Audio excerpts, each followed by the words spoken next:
When I was a couple weeks short of my 70th birthday, I started thinking about my mother's mother, who lived to be 100, and her mother, who lived to be 102, and my father, who lived to be 90, longer than anyone we had ever heard of in his family. I began to think that maybe our generation could be the first to routinely live to be 100. When I talked about this at family dinner one night, my granddaughter, who was 5, said, "What are you going to do for the next 30 years, Grandpa?" Hello, I'm Dr. Janet Price. And I'm Gregg Kaloust. And we are Oldish. And this is our podcast, Oldish. If you're oldish or know someone who is, please join us every week for conversations amongst ourselves And our special guests about what it means to be oldish in the 21st century. If you ever wonder whether you're getting old, you're oldish. What are you going to do for the next 30? Hi, I'm Gregg, and I'm oldish. Hi, I'm Janet, and I'm oldish. Hi, Gregg. Hi, Janet. How are you today? Well, interesting you would ask that because I joined you for this recording feeling grumpy and was thinking about why am I grumpy? Because I'm achy and oldish. And then when we connected to get ready for a recording, you mentioned that this is our 50th episode of our podcast, Oldish, Conversations on Aging in the 21st Century. And I got very excited because this is very exciting that it's the 50th episode. So how about if we just kind of riff on grumpiness and what does it mean what is grumpy? Where do we go with that, especially being oldish, and where does it lead us? So what do you think? I think that's a good idea because when we first started talking before we started recording, I was feeling a little grumpy myself and various reasons. And I'm sitting looking out a window at a gray, very rainy autumn day, and it's chilly in my house. And I'm starting to feel the old rheumatiz, waking up in the middle of the night and then in the morning waking up and feeling not completely rested and various things going on around that and trying to get out of bed. And it takes a while. And trying to remember what it was like to bend over and pick something up or to sit down without grunting. And it's hard to do. And so I was a little grumpy about that. But like you, something as simple, we couldn't remember. So here's another part of oldishness, is we had no idea how many episodes. And I think I said, I think we're coming up on 50 episodes that we've published, but neither one of us could actually remember or remember much about what the last episode was. And so at least one of us, namely me. No, I had a little trouble. I had to think. I own it. Yeah, you were. Well, it was definitely you. But when you said you didn't remember what it was, I said, oh, it was about, crap. Now, I don't remember either. But strangely, as soon as I looked it up and I said, oh, this right here today is our 50th episode, we both started to giggle. So I don't feel grumpy too. I don't feel as grumpy anymore. I don't know whether I'm not grumpy, but I don't feel as grumpy anymore. Yeah, I don't feel grumpy at all right now. I don't feel grumpy at all. I'm thinking of all sorts of things, like before we started recording, you and I were talking about the word curmudgeon and thinking about that's often equated with aging. And then we both started this meeting today feeling grumpy. I would like to think that I know you work hard on being not grumpy, being okay, content, friendly, finding the good in things. And I work really hard at that too. And I wonder if this moment that we just experienced is an example of there's a lot of things about aging that can result in grumpiness, and that's going to continue and probably get even more. There's probably going to be more and more things as we get older and keep aging that could warrant grumpiness.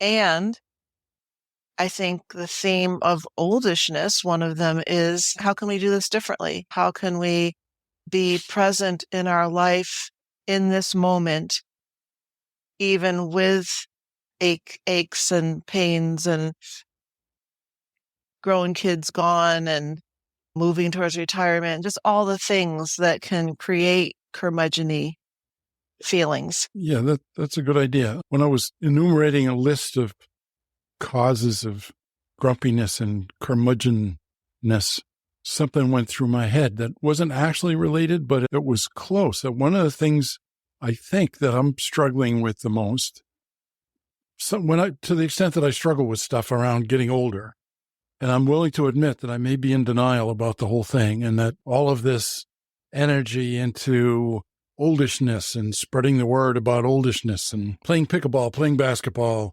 starting new projects, doing this and doing that, may be extreme denialism, just a way to cover up how I'm actually feeling about actually being old now.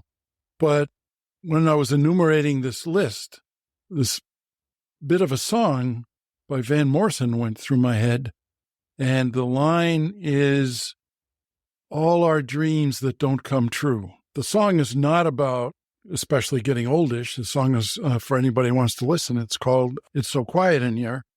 This Must Be What Paradise is Like," and it's a love song. So dealing together with all our dreams that don't come through. And then I started thinking, and I spent time on this, all these dreams that I had when I was younger of this, that, and the other thing that didn't come true. And then I think, I'm running out of time for dreams. And then when I was thinking that just a few minutes ago, my brain said, you have plenty of time. We all have plenty of time for the dream of now. So I think that equals there's an infinite amount of time left for this particular dream. And if our dream is in the moment, that's the place to be. You follow that down the road a little bit, and Hindus and Buddhists believe that this is all essentially a dream. So we're dreaming right now. We're dreaming this right now.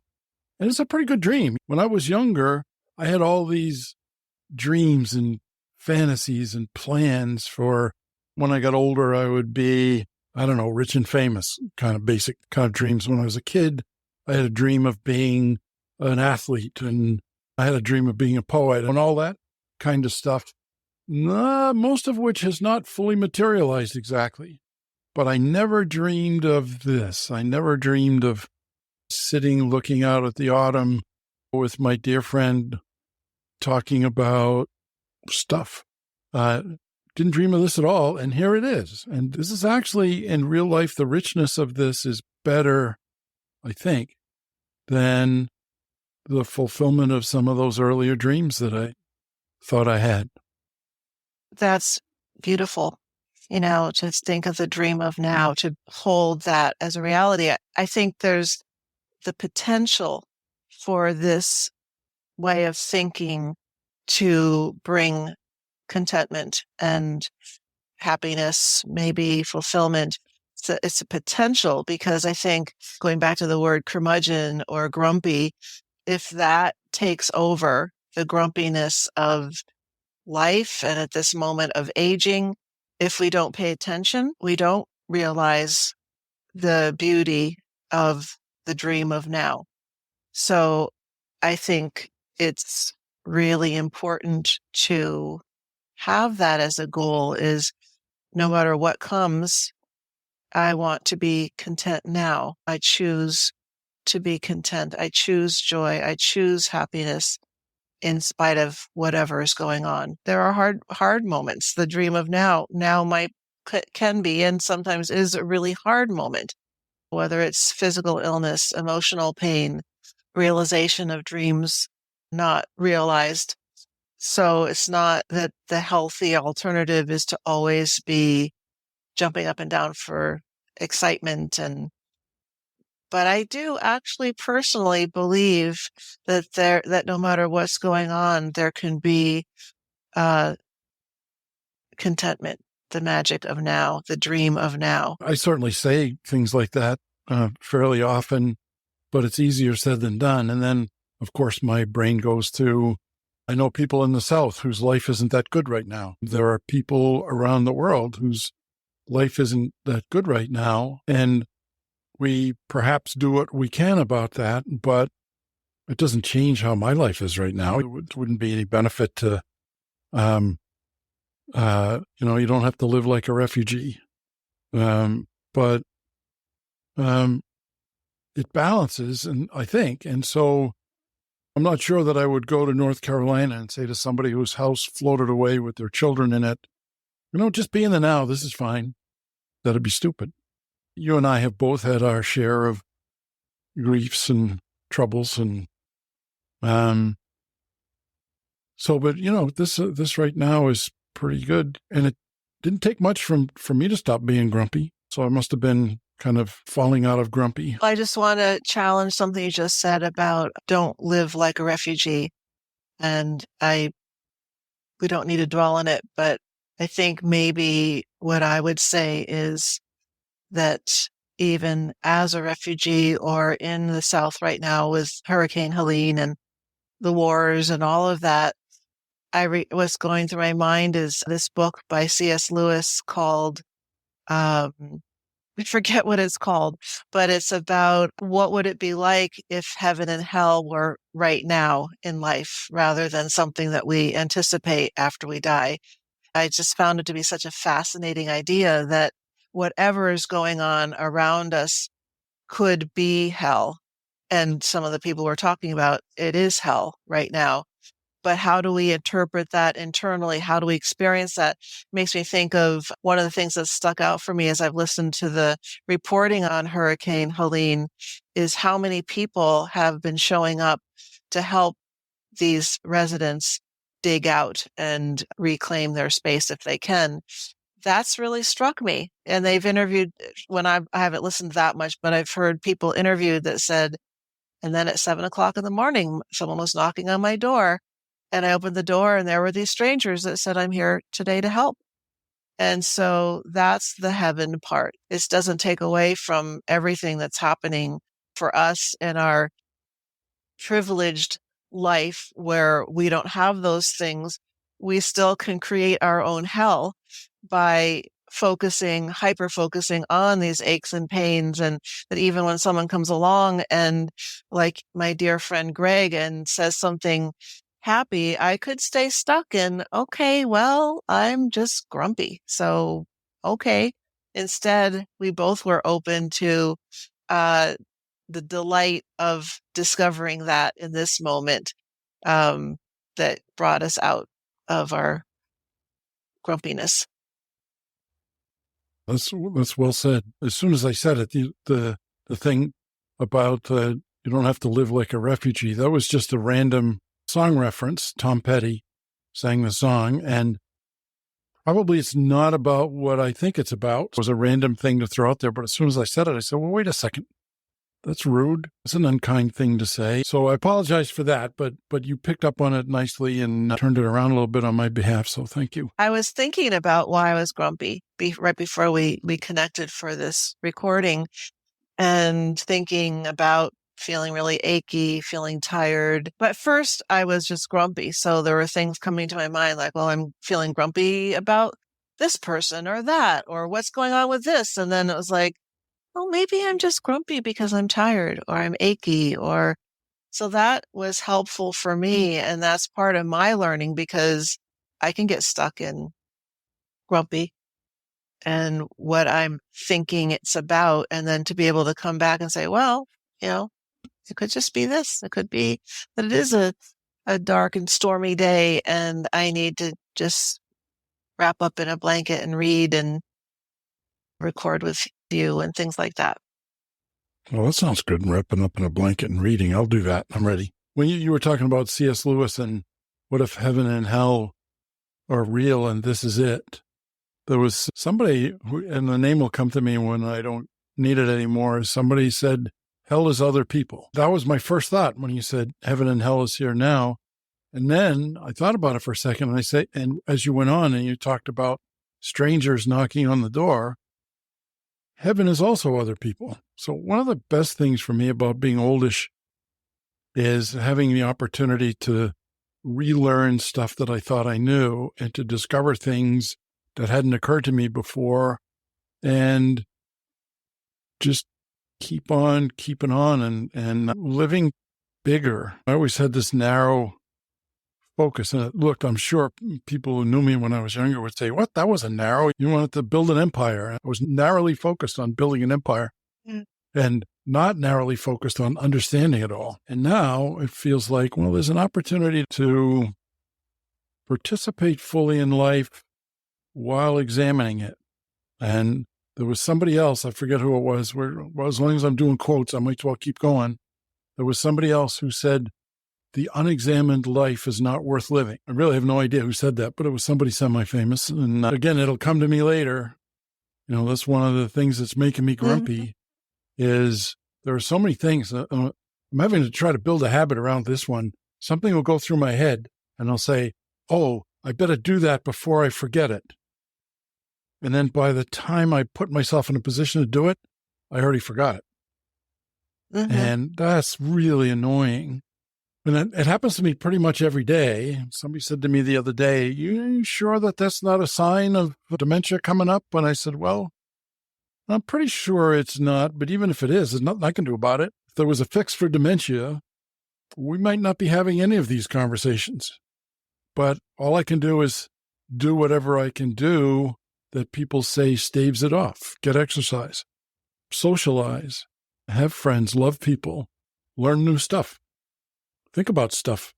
I think one of the things to do is to remember so that your memories get reinserted in different places so that you might lose track of it over here, but it's also over there. So maybe you got a better chance at retrieval. But anyway, that's not where I want to talk today. I don't actually feel grumpy anymore. I did. I don't either. That's pretty cool. And I'm sitting here thinking about maybe that's part of this journey as we continue on, and if when we're lucky enough to continue to have dreams of now, being in the now, whether that's going to be part of our experience, is that it's harder to pick things up off the ground. It's harder to do things. It's hard to remember, and that it's okay that we make peace. It's almost like little moments of making peace with things and then big moments of making peace with things, or big things to make peace with and little things to make peace with, but that's our number one task as oldish people, is to be making peace with, okay, that's what's going on right now. Okay, I forgot. Okay, I'm achy. Okay, I can hardly bend over enough to pick that up. Okay.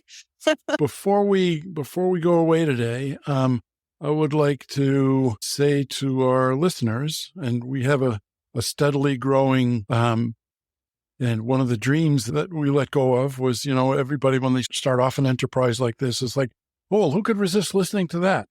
So we'll have hundreds of thousands of downloads for every episode, and that hasn't happened, but we have a steadily growing number of people at nearby tables who are eavesdropping on our conversations. So I want to thank all of you folks for sitting in with us and listening for these 2.5 years. I want to thank all the people who have come up to me on the pickleball courts and various other places and say, how's the podcast going? How's Oldish?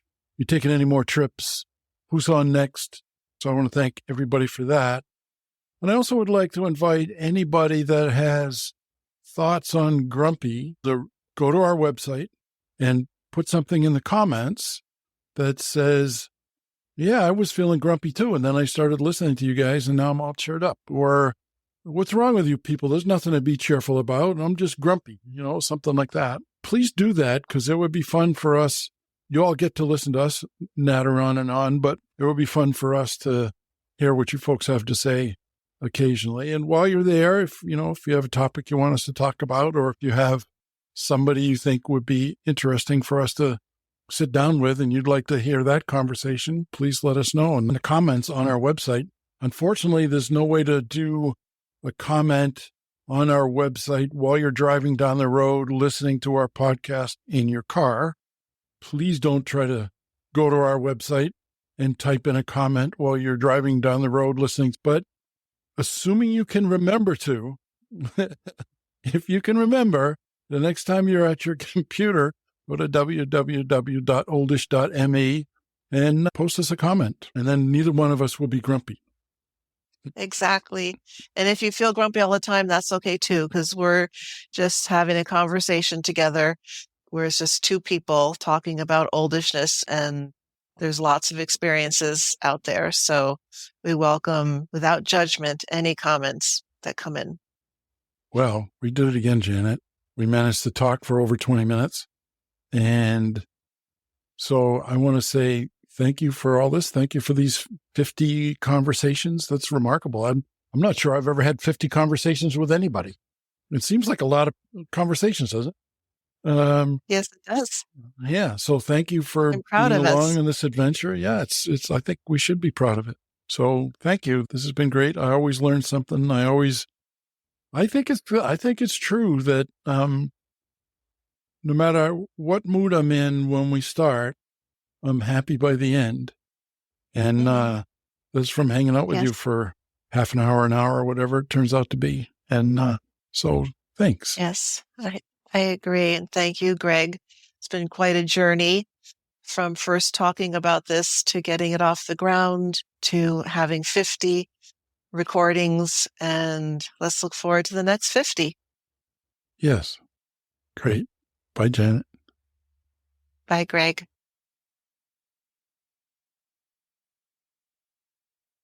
That's it for now. Thanks for listening. We enjoyed our visit and hope you did too. Our next episode will be another meeting of our Oldish Book Club, which many of you have told us are your favorite episodes. This time, we'll be talking about Walking Each Other Home by Ram Dass and Mirabai Bush, two well-known spiritual teachers and old friends who got together just before the death of Ram Dass to talk about life, spirit, love, and dying. We all loved it and found it enormously moving. Please read it and join us for this crucial oldish conversation. You can leave comments or requests for topics or guests on this or other episodes at www.oldish.me. There's a link there too if you've wondered how you can help support our podcast. If you like what you heard today, please tell a friend and rate and review our podcast on Apple Podcasts or wherever you listen to podcasts.